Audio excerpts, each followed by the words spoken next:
Benvenuti in una delle nostre nuove puntate. Questa volta parleremo di menhir.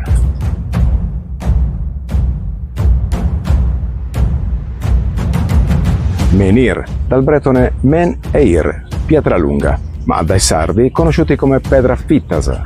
Sono dei monoliti in pietra eretti durante il periodo neolitico e pensate, qui in Sardegna ne hanno censito più di 800 sparsi in tutta l'isola.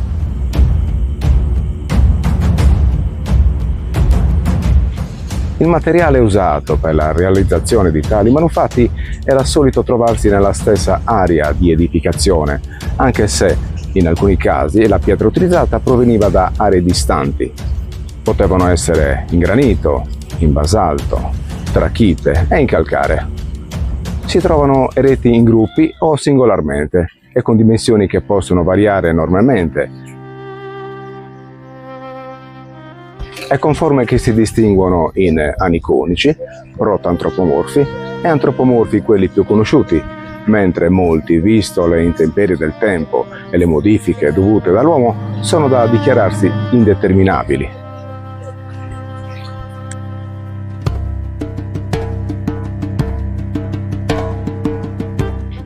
Il materiale usato per la realizzazione di tali manufatti era solito trovarsi nella stessa area di edificazione, anche se in alcuni casi la pietra utilizzata proveniva da aree distanti.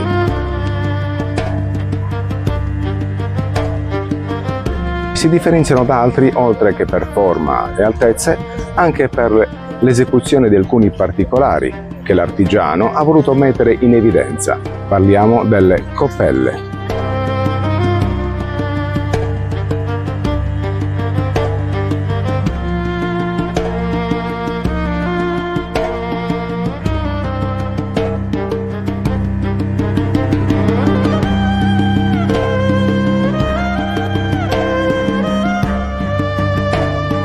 Altro non sono che dei piccoli incavi circolari, la cui funzione non è ancora del tutto chiara, ma si ipotizza che potessero avere funzioni legate al culto religioso, collegato a pratiche rituali e cerimonie, magari scopi pratici per segnalare luoghi sacri, o per scopi astronomici come le costellazioni, oppure simbolico legato alla fertilità, alla cosmologia e altre credenze, rappresentando così dei punti di connessione con il mondo spirituale.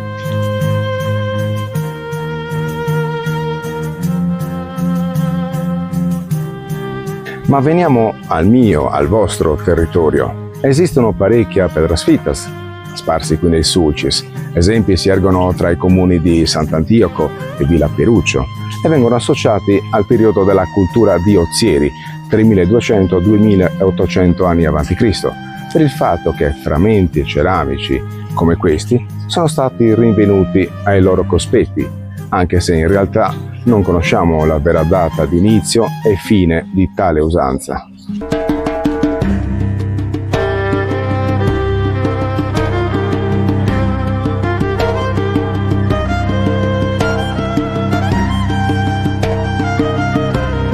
Sicuramente è un'area ricca di monoliti al tempo che fu.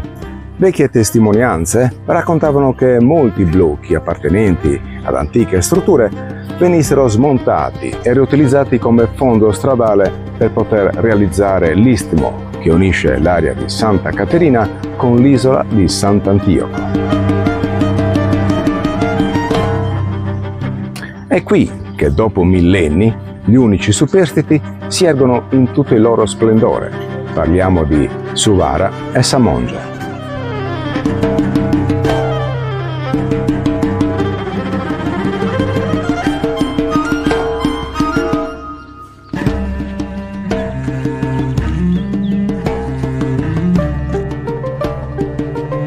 I menhir in pietra trachitica hanno rispettivamente un'altezza di 3 e 2 metri, con una forma cosiddetta antropomorfa, e sono allineati in senso nord-sud e distano tra loro circa 6 metri. La minore, ovvero Samongia, tradotto la monaca, presenta su un lato le famose coppelle.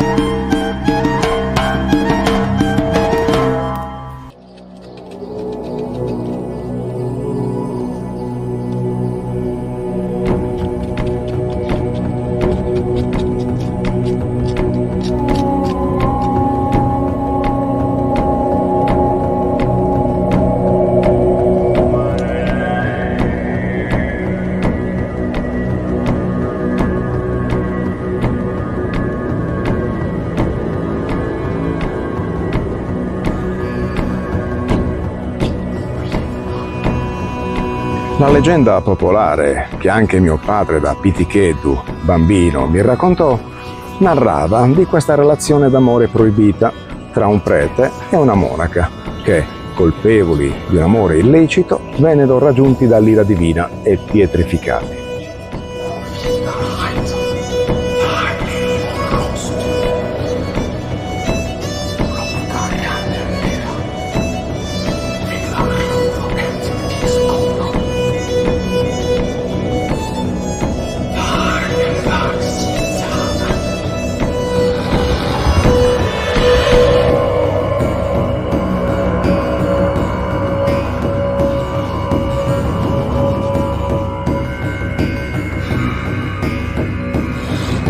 È significativo e sicuramente istruttivo che Ispedra Fittasa, simboli positivi di rigenerazione e potenza sessuale connessa alla fertilità di chi li eresse, venga nei nuovi tempi, con l'avvento della Chiesa, condizionato moralmente, giudicandoli e demonizzandoli, talvolta facendo tabula rasa di tali monumenti.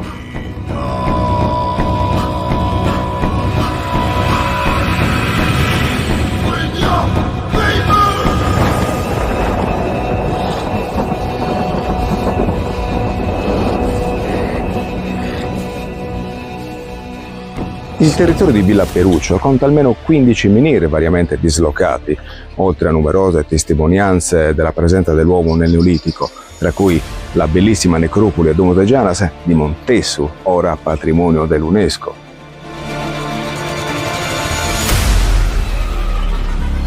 Poco lontano dall'abitato, in località Terrazzo, benché mutilato da un fulmine, si trova il secondo menhir più alto dell'isola, con un'altezza che supera i 5 metri, Sua Maestà Lugia Arrabiosa.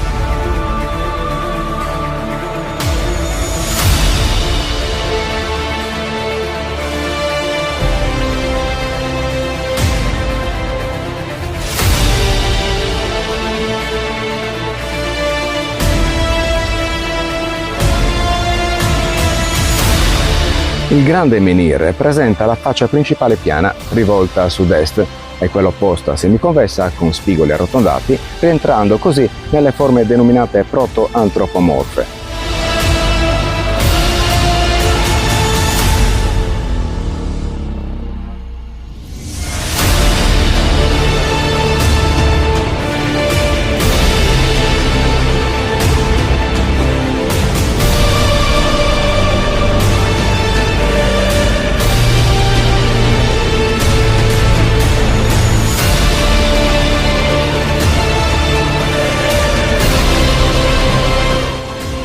Come altri monoliti, anche Lugia Arrabiosa sembra avere le sue sacre copelle e anche lei ha la sua leggenda.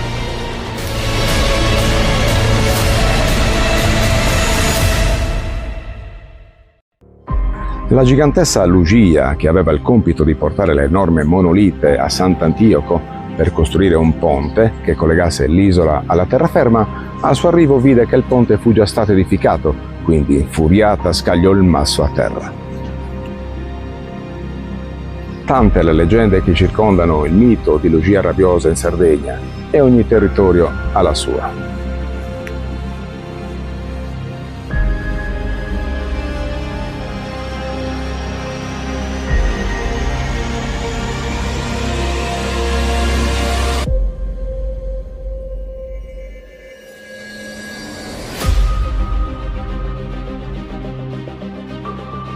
Ma quale la motivazione che portò gli antichi sardi ad innalzare tali monumenti?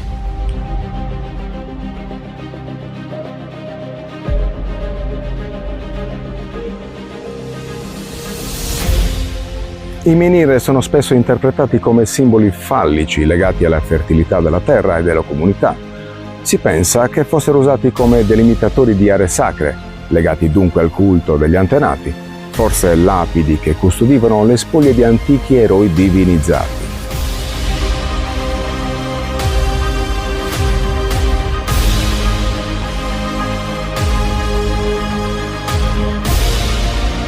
Ma c'è chi afferma che tali strutture esistenti, una volta in gran numero anche nella penisola italiana, furono realizzati con il preciso scopo di riequilibrare l'energia magnetica terrestre con quella solare, in modo da non accumularsi e dare origine a veri e propri terremoti.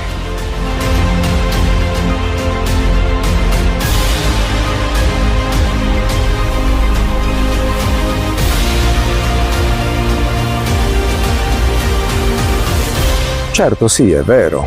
I nostri avi possedevano una conoscenza e un rapporto molto più profondo riguardo alla connessione tra uomo e terra. Fattori che oggigiorno la nuova forma di convivenza programmata ci ha portato non a cancellare, ma momentaneamente solo a dimenticare. Alla prossima!